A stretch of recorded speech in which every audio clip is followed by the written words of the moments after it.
عايزك تتخيل معايا كده لمدة 30 ثانية إنك تكون واقف في مكان في عز النهار الساعة 1 الظهر، وقيس فجأة النهار ده يتحول لليل. وانا هنا صديقي على فكرة مش جاي اخوفك اطلاقا، انا جاي احكي لك عن الحدث الفلكي اللي هيحصل يوم 2 اغسطس 2027. ياه 2027 يا عم، يدينا ويديك طول العمر يا عم. واحد الله يدينا ويديك طول العمر ايه ده؟ احنا لسه قلعين الكمامة من اسبوعين والكورونا بيقولوا عدى عليها 6 سنين.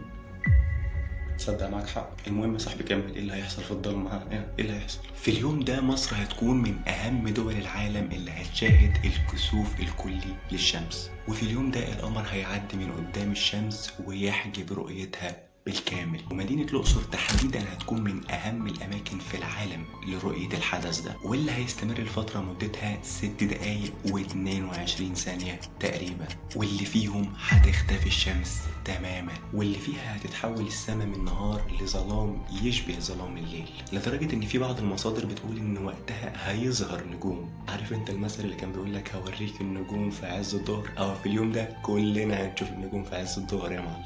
لكن المشهد الاجمل هيكون حوالين القمر، او بمعنى اصح الهالة الشمسية اللي هتظهر حوالين القمر كأنها تاج مضيء بيحيط بالقمر الاسود. والاغرب ان درجات الحرارة هتبدأ تنخفض والحيوانات هتبدأ تتعامل وكأن الليل فعلا جه. والحدث ده مش هيكون مجرد ظاهرة فلكية، مدينة الأقصر نفسها بتاريخها ومعابدها وآثارها في اليوم ده بالذات هتتحول لمسرح، لواحد من أطول الكسوفات الكلية للشمس في العصر الحديث. لذلك فلو هتبقى موجود في الأقصر يوم 2 أغسطس 2027 هتكون إنسان محظوظ جدا، لأنك هتكون بتحضر مشهد ما بيتكررش كتير في التاريخ. قد إيه إن عظمة ربنا كبيرة. الأحداث العظيمة دي يا صديقي ربنا بيوريها لنا من وقت للتاني علشان نفتكر إن إحنا كبشر مهما وصلنا لعلوم وتكنولوجيا فإحنا نقطة صغيرة قوي في بحر، بل في محيط من عظمة ربنا سبحانه وتعالى في الكون. عاوزك تفتكر حاجة مهمة جدا يا صديقي، إن الظواهر اللي أنت بتشوفها دي مش مجال للانبهار على قد ما هي مجال